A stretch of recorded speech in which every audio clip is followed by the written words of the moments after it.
You're still here. You want to know what happens at the end, don't you? I do too. Lesson 8, Porpoises in Peril. This is it. We made it through all this together.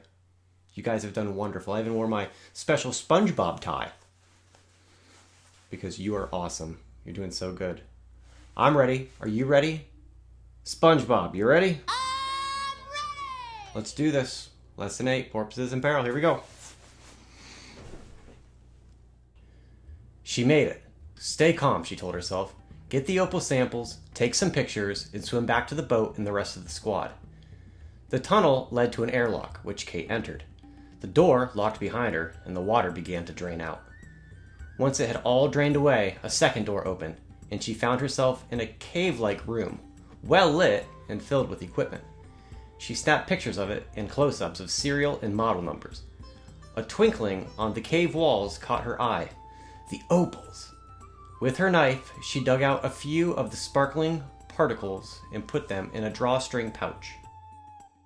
Suddenly, Kate saw movement to her right. A shadow emerged from the darkest recess of the mine.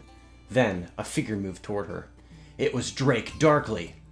Hoping the tunnel was the fastest exit, Kate spun back the way she came and somersaulted toward the tunnel. She heard grunts and running footsteps behind her. But her somersault was timed perfectly and she landed at the airlock opening, head first.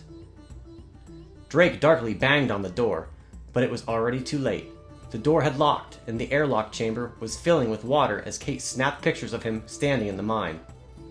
As soon as the chamber was full of water, the second door opened, releasing Kate back into the ocean. Moving her flippers as fast as she could, she swam up as fast as she dared, which felt very slow. Finally, she broke the surface, flipped off her mask, and yelled, "I got it!" to the rest of the team who were waiting in the boat.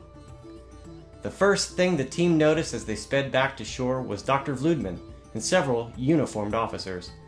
Once they got off the boat, Kate retold her underwater ordeal and held up her pouch of opal chips and the underwater camera.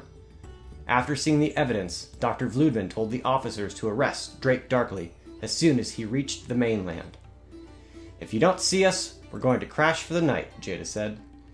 "You deserve much more than that," Dr. Vloodman told them. "We'll talk later." Out on the terrace the next morning, the team called Professor Q. "I've already talked to Vloody," she said. "Vloody?" The team members mouthed silently to one another. "And it is a good thing he called me, since my science squad decided sleep was more important than updating me." "But Professor Q, Kate had a terrifying experience, and we were so worried, and..." Cam began. "That was a joke, Cam," Professor Q said. "Surely you recognize a joke. Vloody will dismantle the mine. Once the sediment settles on the seabed, the water will return to acceptable levels. The porpoise population is safe, and so is our environment, for now. Take a week off. This is another triumph for GERA." She hung up.